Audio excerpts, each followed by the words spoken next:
Hey guys, what's going on? We got a new setup here using Streamlab to go live. So let's see some comments, get some feedback from you guys of what you think so far of the new live stream. But we got a lot to talk about tonight. Got a few topics that we're going to discuss. The first one being ice off trout. So a lot of you guys are still ice fishing right now. My ice fishing season came to an abrupt end a couple weeks ago. I've been out on the boat fishing and doing pretty good. So we're going to go over some late ice trout tactics, ice off trout tactics, getting your boat and gear ready for spring. And we might go a little deeper into that next week and have a few guests on next week with that. So, hey, what's going on, Clarence? Clarence says hi. So if you guys can hear me, everything sounds good. Let me know, please. Give a thumbs up or a comment on here so I know you guys can hear me. And then we'll kind of give it a few seconds here. But like I said, we're talking late ice trout, ice off trout, and we're a little bit, talking about getting your gear ready for ice or your gear ready for open water. Sorry. I'm trying to do too many things at once here, hitting buttons. So we're also going to talk about river fishing a little bit too. So springtime's a really good time of year, guys, to go out, spin fish or fly fish in the river. So I got a few photo ops here ready to go to talk about river fishing. Eric says he can hear me. Corey says, hey. Wendell says it looks great. Sean says hello. So we'll get some of this stuff on here. Ethan says hello to the live show and everybody else that's out there. So we are broadcasting live on YouTube as well. So if you guys haven't, go to our YouTube page and subscribe. We're going to be coming out with a lot of cool stuff on the YouTube page here this year. We're doing some collaborative work with a few people using Recon angling kind of as a base to get some good content and stuff out there. So if you guys haven't, go ahead and subscribe to their YouTube channel to keep up to date on stuff like that. So Ethan says you can hear me loud and clear. So perfect. So we're going to kind of jump right in here, and we're going to go ahead and we are going to start to talk about late ice trout. So as a lot of you guys know, late ice, the trout kind of move in shallow towards ramps. If you have any type of inlet coming into the lake, they're going to stage up there for the spawn. So finding those river channels, those inlets, boat ramps where they're stocked, all those areas are pretty good areas to fish. They get pretty aggressive this time of year. So, fishing can really ramp up. You can have some really good days out there. Using the basic stuffs. You guys who followed the show with me long enough know that the Berkeley atomic teaser tubes work really good for trout. Dynamic came out with the micro trout attacks here, which would work great. There's a couple different colors here. Wow, that one, it's weird. It shows it. That is crazy. It shows it that weird color, but it's just the chartreuse. I don't know why it's showing up like that. Let me see what I got. My little hummingbird cover stash here. Pretty sure I got some. Yeah, here's the atomic teaser tubes right there. Work great. A lot of guys like to use rat finks, stuff like that. Travis says what's going on. David Reeker says what's up. Eric said he's getting ready to redo the boat, so he's going to be down for a bit. Might have to come out for a trip. Yeah, just to touch on that, guys, real quick. If you guys are interested in doing guided lake trout or salmon trips at Flaming Gorge, I'm doing that full time. We have been catching some amazing fish. Most of you guys have seen the video of the big one that we caught Friday with Travis. The one that Travis caught was 44.25 inches and just shy of 40 pounds. We thought for sure we were going to hit that 40-pound mark, but once again, those darn lake trout, 39 and just over 39 and a half pounds. Beautiful fish, 44.25 inches. What's going on, Damien? Really great fish. Don't get me wrong. And what a way to start the, that was the first fish of the first trip of the year, trying to get all this out. It was really cool to start the guiding season out with a mega lake trout to start the year. I believe it was Travis's personal best fish.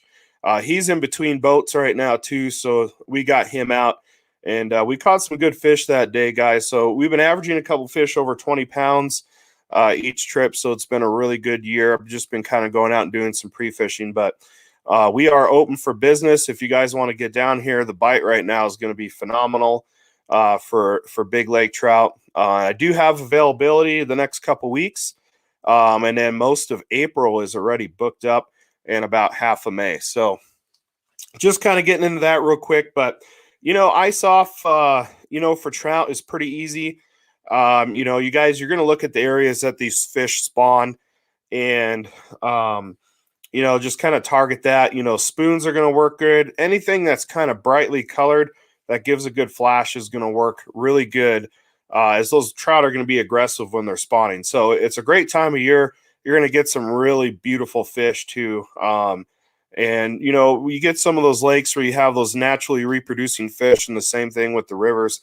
Just try to be respectful to those fish. If you are out there fishing and catching those fish, get them back into the water pretty quick, and, take some pictures, get them back so they can get back to doing their thing. It's a very stressful time of year for them. A lot of fish, older fish end up dying from the spawn as well. Just kind of be respectful to the fish when they're spawning, but it does create some really good opportunities, especially ice off.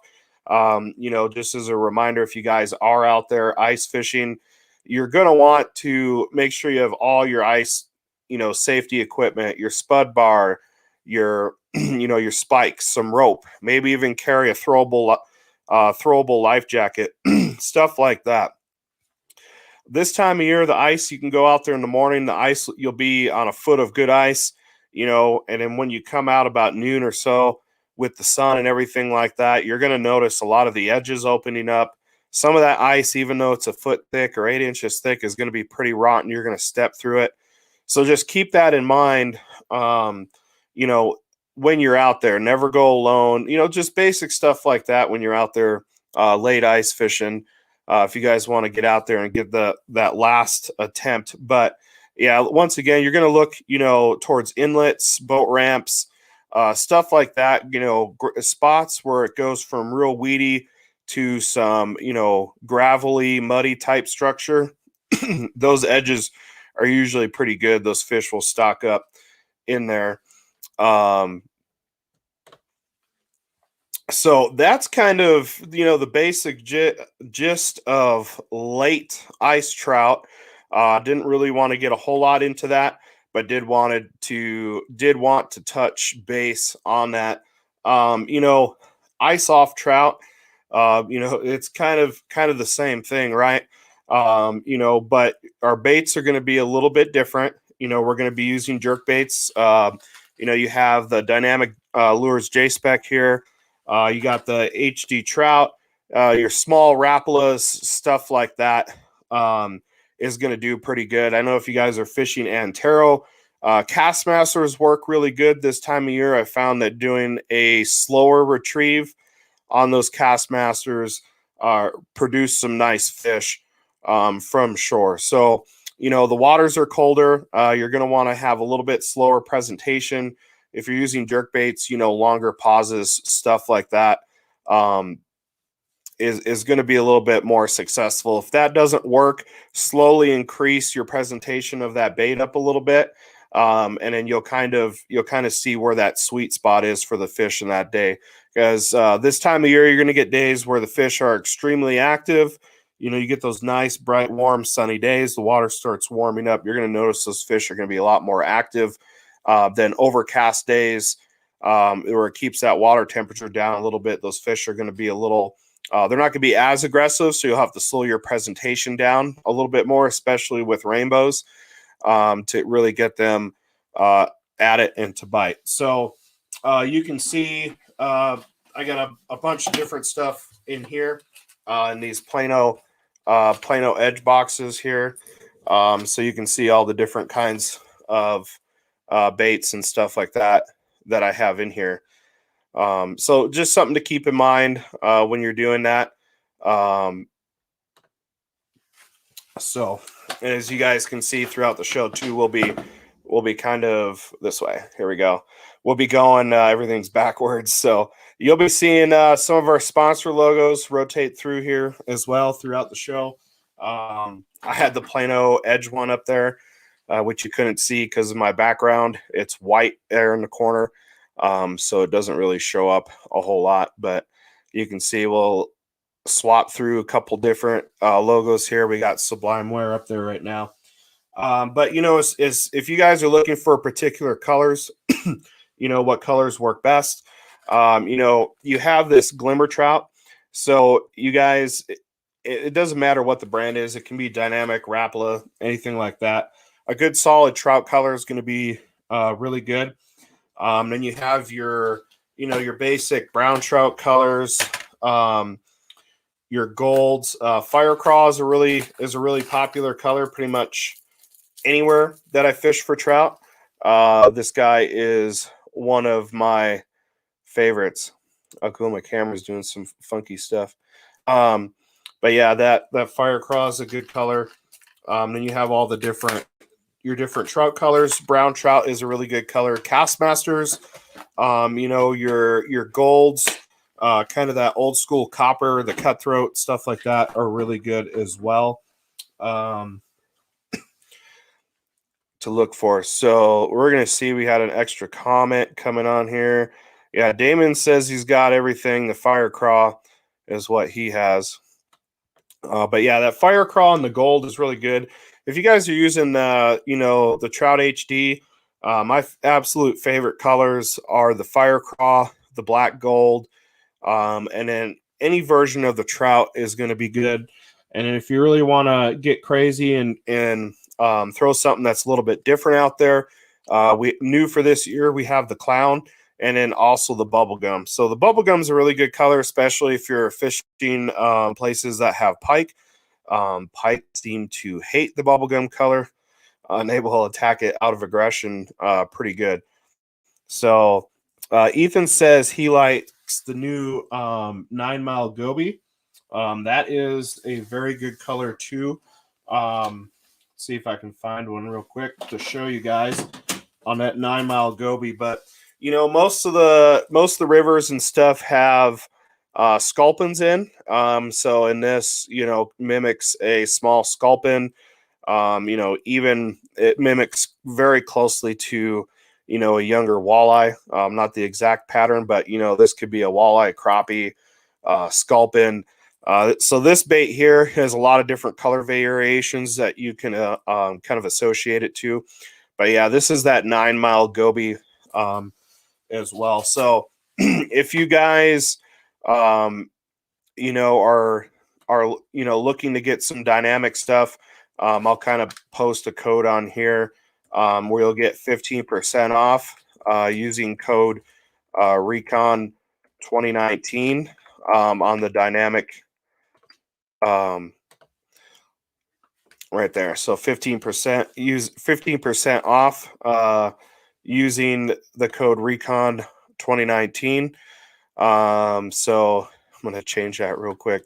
And that's what I like about StreamYard too, is I can kind of save this stuff on the go and put it back up. So 15% off using code Recon 2019. If for some reason that code does not work, just let me know. But it should work for you guys if you're wanting to place an order on dynamic. So Ethan said he's got every lure out, Yeah, I do too, Ethan. I mean, this is just this is one kind of Plano box. It's a little dirty on the outside, but you can see all the different color variations I have in that one. And then I got, the perches are really good as well as the brook trout. You can see right there is the clown, sorry. So the clown J-Spec and then the clown Trout HD. And then you have the perches and stuff over here. So a lot of different variations. But if you guys are, fishing walleye and stuff like that, a real popular color, as most of you know, doesn't matter what bait again. You have the Smithwick, stuff like that. I don't know why my camera is doing that, but there is it's wanting to read right through that. That is crazy. Probably has something to do with the overlay. But this is the clown J-Spec right here. So clown's really good for walleye. Really good for trout too. Browns really seem to like it. Yeah, Ryan says ice off is a terrible time to Laker fish. Everybody should stay home. Yeah, I would agree with that. Gives us more space out there to enjoy the slow fishing. So you guys, we have if you like and share the post that was up yesterday, I am doing a giveaway for spring, and it's a pretty big giveaway. So if you guys haven't, locate the post I did yesterday, saying the like and share the post. Go ahead and do that. I will be picking a winner later this week, probably Thursday or Friday, giving you guys some time to get in there because it is going to be a big giveaway. So we are going to be giving away another one of these red Plano backpacks. So it's got 3600 series Plano boxes in there. And then I'm also going to throw, I don't know what version of Plano Edge, but I'm going to be putting in one of these Plano Edge boxes in there as well. And they're going to be filled with a couple J-Specs from Dynamic Lures, some Trout HDs, Sneak Attacks right here, as well as the Trout Attacks. So, go ahead and I'm not sure. That's crazy. Go ahead if you haven't, like and share that post to go ahead and get entered into that. So, that's might be why. Okay, so let's see if this helps. Hey, look at that. We can see stuff a lot better now. So, little dumb moment, and I had the green screen turned on in the background, so it was trying to make a virtual background behind us. So I'll whip out there we go. So a lot better. You guys can see the color variation on this ghost clown J-Spec. So I'm going to share my screen real quick, guys, and we're going to get into kind of if you're fishing the river, basic terminology, and then also what to look for on the river when you're fishing. So a good rule of thumb is you always want to cast upstream. You're looking at about a 45-degree angle upstream is usually your best friend and working your bait back towards you. But I'm going to share my screen, and I'm going to go ahead and get this stuff pulled up real quick. And so we're going to talk about ice off trout or just, spring trout fishing in the rivers real quick. So hang with me and we're going to get this rolling here. So let's see. Bam. So we got that. I'm going to share that. We're going to get this up. So as you guys can see, I can't remember where I downloaded this a couple years ago, and I really like it for kind of showing you guys some basic stuff. So, you have your main current right here, which is very visible. You're going to be able to see it flowing. And then so you have the seam. So the seams on a river are very important. A lot of fish will hold in these seams. And as you can see up here, the seam is where two current speeds meet. So you'll have, either a slow current back here. This could even be a seam right here behind the rock. You have the faster moving water out here, and then you have the slower moving water that gets pulled behind. So you have a nice seam that's right here. And a lot of these fish will sit right here in between these two rocks, or just pretend that big rock isn't there. And you'll have like a big pool or just a little pool back there. A lot of the fish will sit through there. So what I like to do is I like to come down here where my cursor is, right here, and I like to cast upstream right here, and then work your bait down. So when you get right here, you do a little pop or a pop, and so that you're basically mimicking an injured fish as it comes through this main current and gets sucked into this seam, into this slower moving water. And a lot of times that's where these fish are going to sit and ambush your bait. The same thing could be said back here where you have these eddies. A lot of these fish are going to be sitting right in here, or back in here. If you have other baits that get down deep, this is where having baits like the HD Ice and the Trout Attack and the Sneak Attack, getting into this deeper water, because some of these trout will sit down here. However, a lot of the active fish are going to be on this front side right here. And so the fish a lot of times I will come and stand right here and cast up and let that bait work right here. And you're going to see a theme.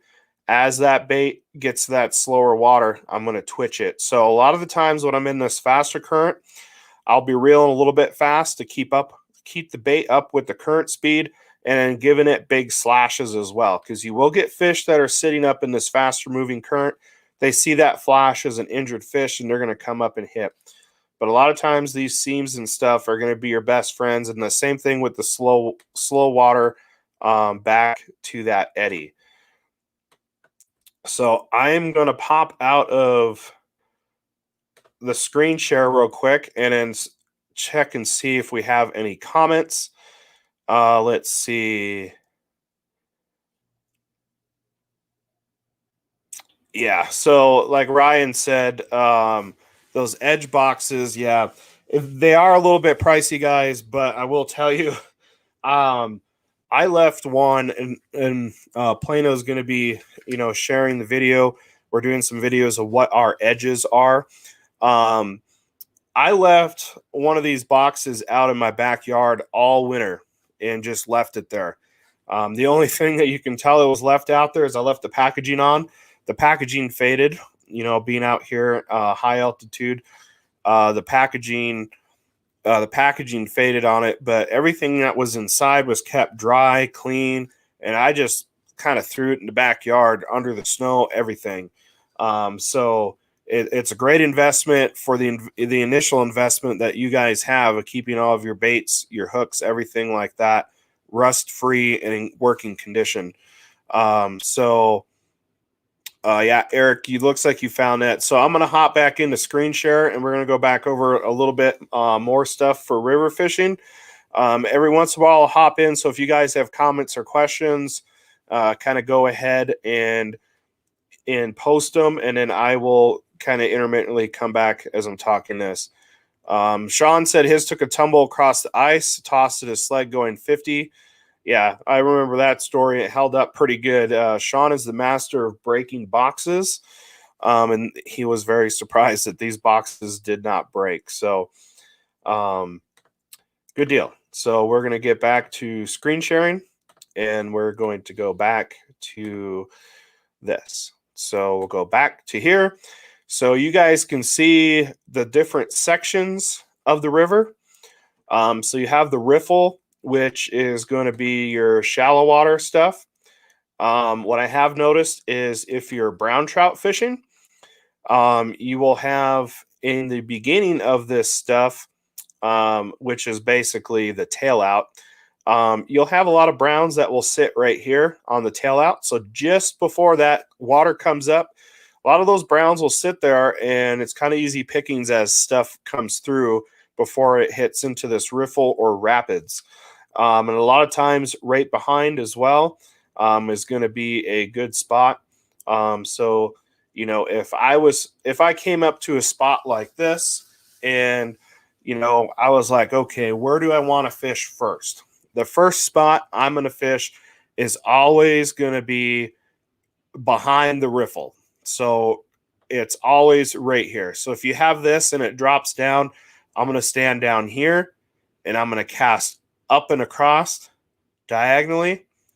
And I'm going to do a couple casts. So you can do different angles to hit different spots. But I always start with this outside. If you can cast across the river, that outside edge works a lot. But don't be afraid to hit this inside stuff closest to you.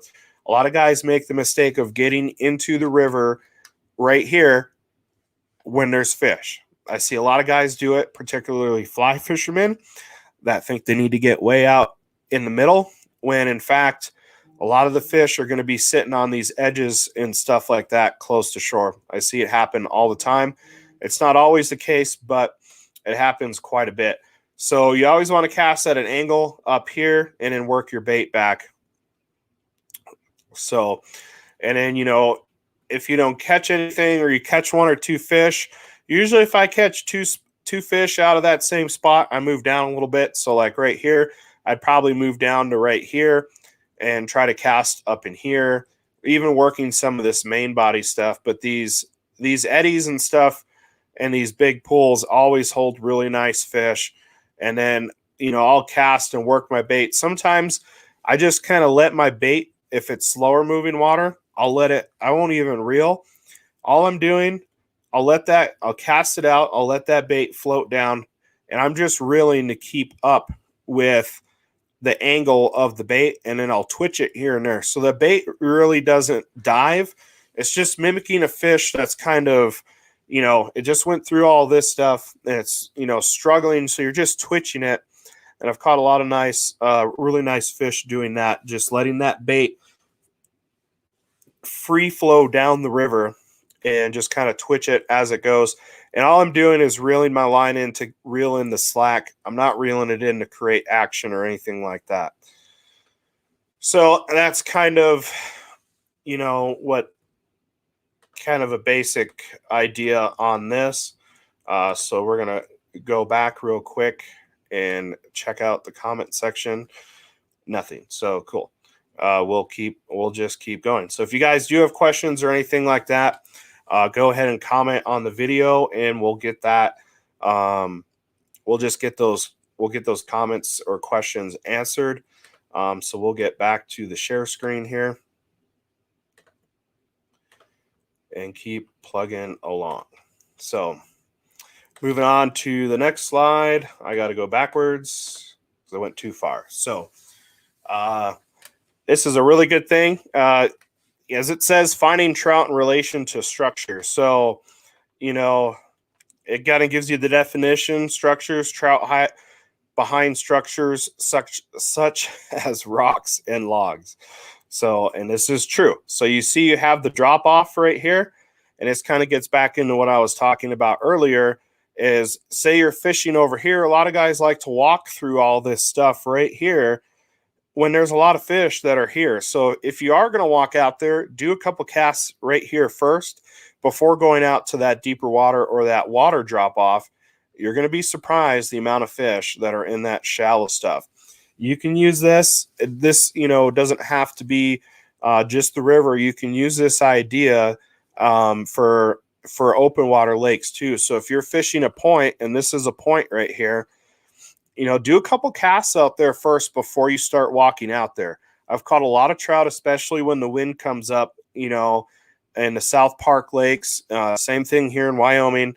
When that wind starts ripping, I've caught a lot of fish in 1.5 to 3 feet of water where you're usually just kind of waiting out to cast along that drop off. These fish come up, especially early mornings and when it's windy. They come up to feed. So don't be afraid to sit here. Even if you walk out here, I'll do parallel casts out to the side. And I've caught a lot of trout. And not only trout, I've caught some decent pike doing that too, kind of casting sideways or parallel to you when you walk out here. But you always want to do a couple casts out here first. And then obviously you see this deep water drop off. The same thing relates to the lake. You know, you come out here and fish these drop offs, even late ice fishing. You know, you can work this same thing. So, you know, just move along this drop off, and then you see we have this deep water pool here. So a lot of these fish are going to be facing into the current. So that's another thing to keep in mind, presentation. And that's why I usually always, like here, I would sit right here and I would cast this way. I would cast up here, and I would cast up here and work the bait back towards you. Because as you can see, the fish positioned on the screen, they're not always going to be positioned like this. You know, they move around and stuff, but a lot of times they face into the current. And even on lakes, you're going to notice when you're trolling or casting that the fish are always going to seem to bite when you're retrieving your bait a certain direction, whether it be the sunlight or, you know, a lot of these lakes or reservoirs that are dammed up. So you do have a little bit of current that comes in. So keep that in mind. You know, always remember these fish are going to be facing into that current. So, you know, once again, I would stand right here and I would cast kind of up here. You can cast right here, but you never really want to cast backwards a whole lot. I have caught fish doing that, but, you know, I'd say 70 to 80% of the time, you're not going to catch fish going backwards like that. So you want to keep that bait in front of you, in front of the fish, right? So you don't want it behind the fish. They're not, a lot of times they're not going to turn around. You know, they may see your bait coming up through here and then decide to turn and chase and hit your bait. But a lot of times, if you have that bait behind that fish, like you cast behind this fish right here, he's not going to turn around and come after your bait. He's just going to kind of, you know, sit there doing his thing until you cast in front of him. So once again, you know, you're standing here and you're doing these different angles of casts. So the faster the current, the faster you're going to reel. The slower the current, obviously, the slower you're going to reel. And like I said, sometimes I do a presentation where I don't even reel. I'm reeling up the slack in my line and letting that bait kind of just drift down naturally with the current, twitching it to imitate a fish that is injured or dying. So that's kind of the real basic gist. I'm going to stop screen sharing here, guys. That's the basic gist of you know, fishing rivers or even ice off. It's a good demonstration of kind of where the fish using points and stuff like that. So let's see, we got some comments now. Brandon wants to know when I'm coming to Florida to fish with him. You know, dude, I might actually do that this fall, I'm thinking. Usually guiding slows down the end of September, and I'm pretty slow through December. So that could be a good idea. He says they have no ice and no cold. So Sean says, you know, conserving energy by staying out of the current, but watching stuff come down the flow. So as you can see, that's kind of what those fish are doing with that. So Jeremy wants to know this time of year, the water is starting to run high. What kind of life vest is versatile for fly fishing and easy to cast with? You know, Jeremy, I cannot answer that honestly because I don't fly fish. And I don't know many guys that fly fish that wear a life jacket. I will say if you get a self-inflating life jacket, you know, they do have those out there. They're pretty popular. The ones that self-inflate or you can pull to inflate, they just kind of come down over. That would be a good option. I think they make some kayaking, some fishing vests like that have, you know, it's like a fishing vest built into a life jacket as well. That's my best answer for you on that. I don't really know a whole lot on that. So unfortunately, I can't give you a whole lot on that. So we'll kind of give you guys a couple seconds. If you have any questions, this is a good time, you know, to ask about baits, presentations, stuff like that. Anything extra that you guys want to know, please go ahead, and now's your time to ask away.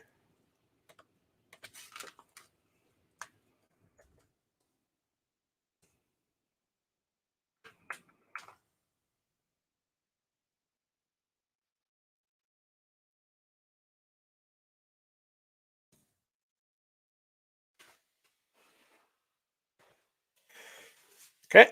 Well, I'm not going to wait too much longer. We're going to kind of get into our initial spring prep. So as you can see, we have rods, reels, boats, etc. What are we doing to make sure we're ready for spring, summer, making sure our equipment is right? So we're going to pretend that we winterized our boats. We put away our reels that we don't use in the winter. And here we go. We got a comment. Let's see. Yeah, so Dustin, I use, if I'm fishing rivers, there's a few things that I'll use. So most of the time I use Stren Magnathin 8-pound test.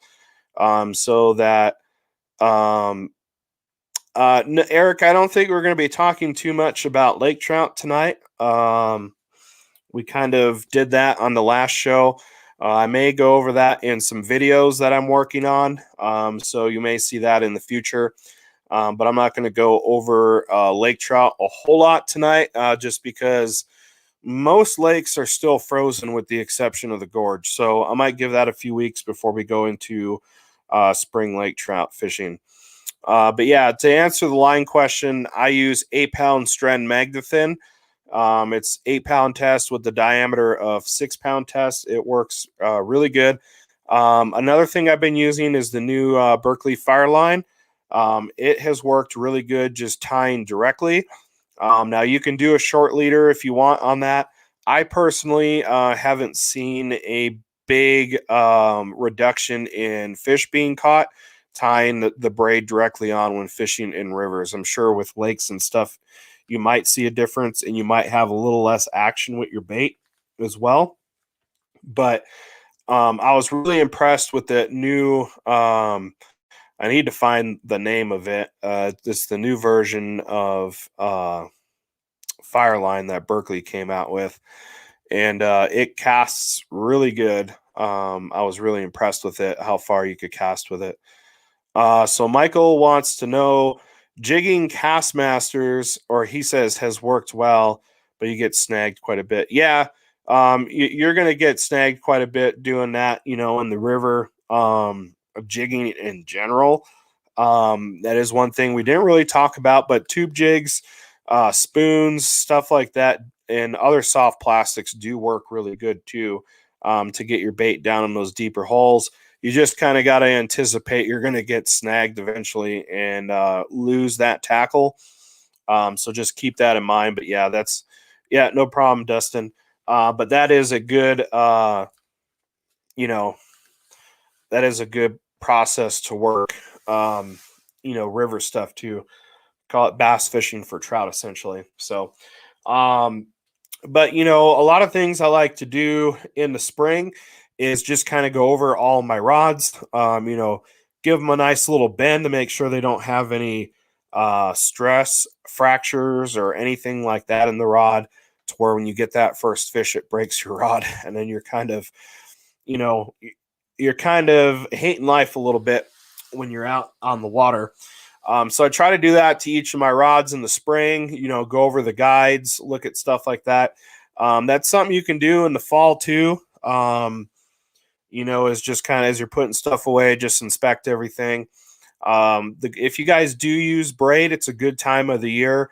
A lot of times I will keep an extra reel handy because I will basically reverse your braid. So if you use, that's a good thing about using braid. A lot of times you only use about 100 yards or so of your braid, and the rest of it is still pretty good. So if you guys do have braid, you can use it for several years. What I like to do, I like to get 2 years out of it. So especially on my trolling stuff, what I'll do is I'll have an empty reel and I will take line off of an already spooled reel, and basically you just reverse that line. So what was essentially your backing or further towards the inside of your spool, now becomes your new outside of the spool line, and all that stuff that's kind of, sitting on the outside that, is getting affected by sunlight and stuff like that is now essentially your backing. So I tend to do that every year. and it works pretty good, and it gives you about 2 years out of a spool of braid instead of one. And so, braid's pretty expensive. So that's kind of a little tip there, save you guys some money. Brian wants to know, you don't use casting gear ice fishing. I'm not sure what you mean. I mean, I use my casting reels, my bait casting reels, lake trout fishing. But I tend to, on those, I do switch my line out every year on that. Obviously too, if your mono or anything like that has been out in the sun, I used to just change my stuff once a year. I do it 2 or 3 times a year now, especially, if you have mono that sits out in the sun on your boat or where you store it, or if you're in a kayak and it's exposed to sunlight a lot, I will change that out probably 2 to 3 times a year, depending how much I fish. I fish a lot, so I'm constantly changing that stuff out, looking for weak spots, or just pulling about 100 feet of line off that gets kind of beat up from abrasion and stuff like that. On your reels, you want to kind of inspect your reels, to make sure that you have proper lubing in there. If you have sand or anything in there that's grinding, there are a couple local guys that do have reel services going. So if you don't know kind of how to do that, you can send your reel in. These guys will take it apart and grease it up for you. But it's a good time of year to change out your grease. So in the summer, I know a lot of guys like to use, I believe it's a thicker style of grease that's made for warmer weather. What's mono? Monofilament line, Rob? So you have monofilament, which is just your basic fishing line you get pretty much anywhere, and you have your fluorocarbon, which is what a lot of people like to use for leaders and stuff like that. And then you have your hybrids that are copolymers, which are pretty much all in one, and then braid. So that's pretty much it for that. So making sure your reels are serviced, it's a good idea to take them out, clean them, get all the dust and stuff that's accumulated. uh,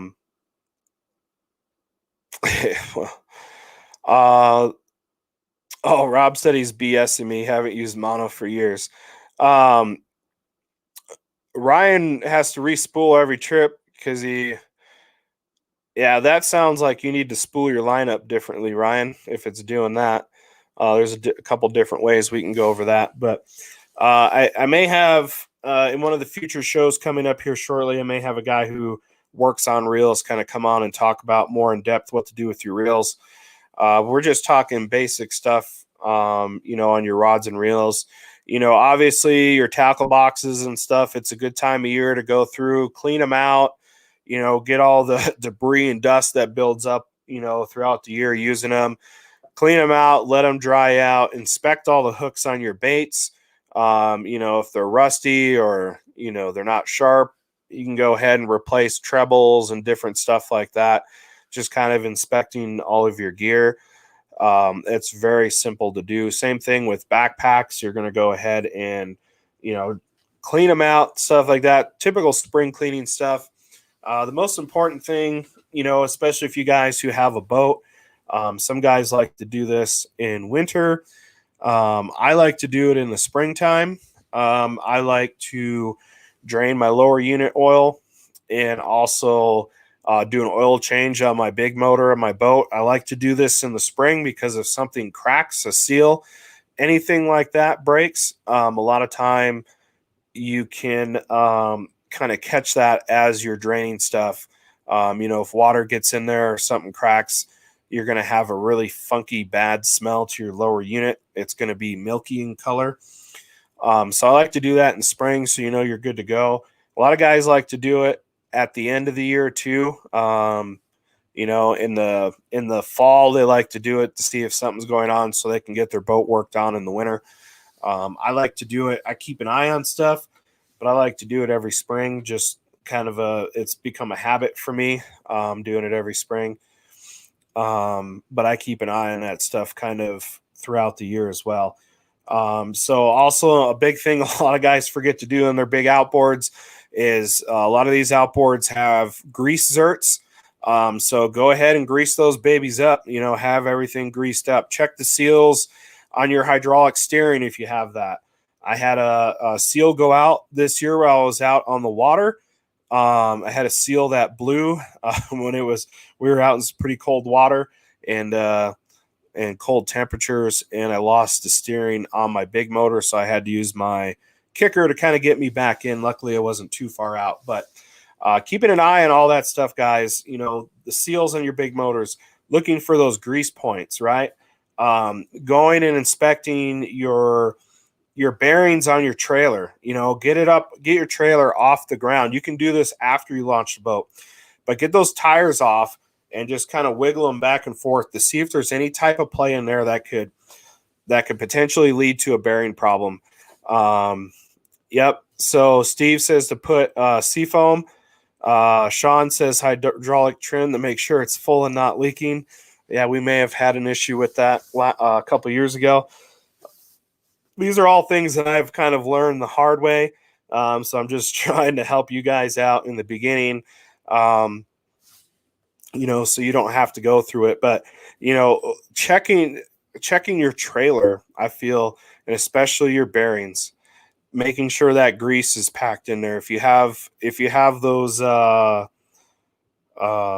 those buddy bearings, making sure that you put some grease in there. You'll know pretty quick if there's too much grease because it'll start coming out everywhere once you drive.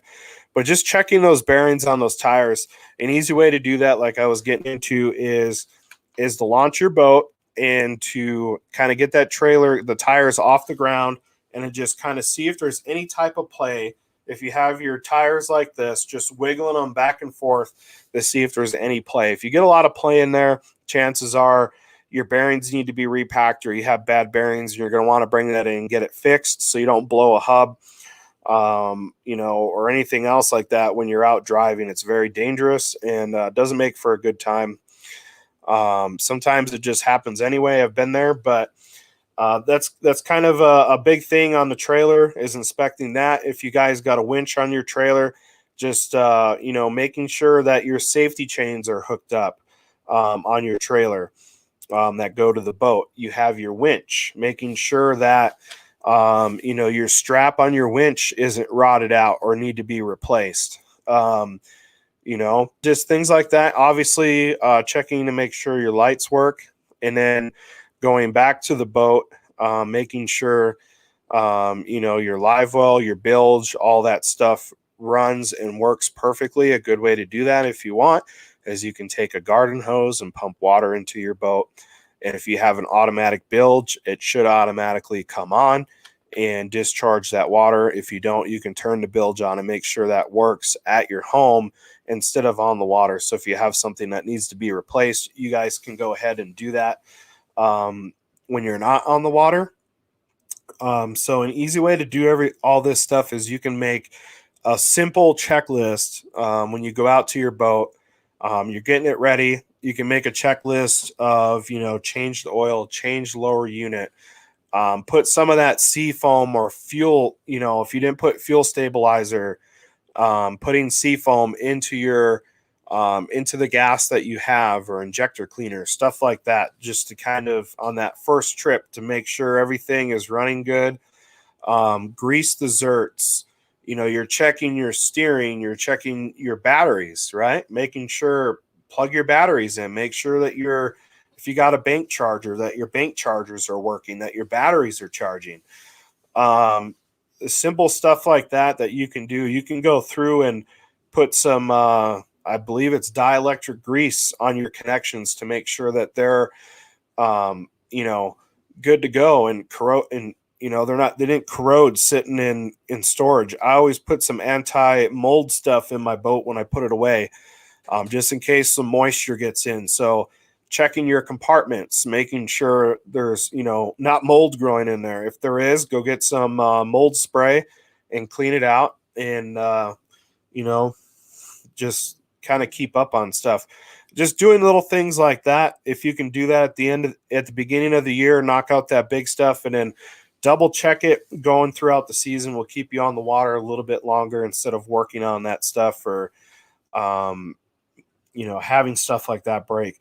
Obviously, if you guys that own boats, there's a lot more that goes into getting your boat ready than kind of just doing your rod and reel stuff. But just kind of making sure all that stuff is good to go, double checking knots and stuff on your poles. I usually do that. If I catch a couple big lake trout on a bait, I will automatically retie. I'll retie that bait on there because I found out the hard way that sometimes when you don't do that and the line is nicked and you don't quite see it, you get another nice fish on it, reminds you very quick that something was wrong. So, but that's kind of it, guys. As far as that spring cleaning type of stuff, I'm gonna try to get some videos kind of up and running. I'm gonna do my lower unit and changing the oil on my Mercury 200 Verado here in the next week or so. So I will try my best to do a video of how to do that and then how to do the zerts and how to look at your stuff. So I'll try to just get a video out, I guess, basic boat maintenance to you guys so you can kind of get an idea of what I'm talking about. I'm not just sitting here on the live show talking about it, but you guys can physically see what I'm talking about. So that's pretty much it. If you guys have any questions or anything, I'm going to kind of just hang out here for a minute or so. If you got any comments or questions, once again, Thursday or Friday, I will be announcing the winner for this Plano backpack right here. And like I said, I'm going to fill it full of a bunch of crazy stuff. So once I announce the winner, I'll take a picture of what all goes in it, and then we'll get that shipped out this week to the winner. So to do that, you're going to want to go on the Recon Angling Facebook page. You're going to go down. You'll see a post that I did yesterday saying that we were going live, and then it's got a couple explosion emojis on there that said, hey, like and share to be entered to win. So you have to do both in order to be entered to win. We are doing this kind of as a kickoff to spring. So it's going to be a really cool package, probably about $200-300 worth of gear in here that we're going to be giving away.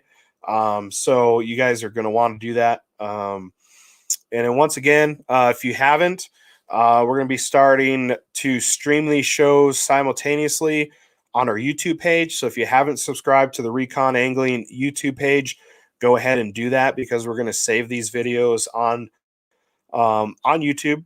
And then we're also going to be uploading some other videos and stuff like that too. So if you could do that, I greatly appreciate it. Otherwise, that's pretty much it for tonight's show, guys. Like I said, if you have any questions or comments, go ahead and post them. I'll hang out for a little bit. Thanks, Cody, for the comments. He says, cool video, and thanks. And then Ryan says he's ready. Let's see. Yeah, Dustin, I think it would be good too. So I have a buddy, I think that I'm going to have come on and talk about reel maintenance just because I don't like talking about stuff I know enough to be dangerous with, and I don't really know a whole lot. And I know he knows quite a bit about it. He does it quite a bit, and it does offer a service for you guys too. So where you mail in your reels, he fixes it and then sends it out there. Mike says, thanks very much for the great knowledge. No problem. I appreciate you guys watching. So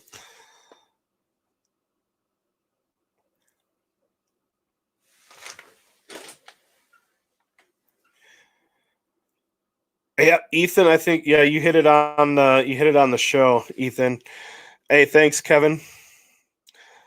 Just trying to convince him that he needs to do this. So we'll see what happens. But anyway, guys, I'm going to go ahead and end the live broadcast. So once again, thanks for tuning in, and we'll catch you next week. We're going to try to do this Tuesday or Wednesday nights. pretty much every week. So every week moving on forward, I'm going to try to have different guests and stuff in here talking about different style and tactics. We may have Ron on the show.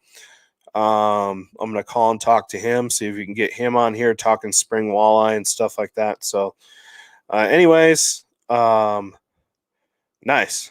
Good job, Ryan. Yeah, he does really good work. So we'll catch you guys on the flip side next week. Until then, tight lines and take care.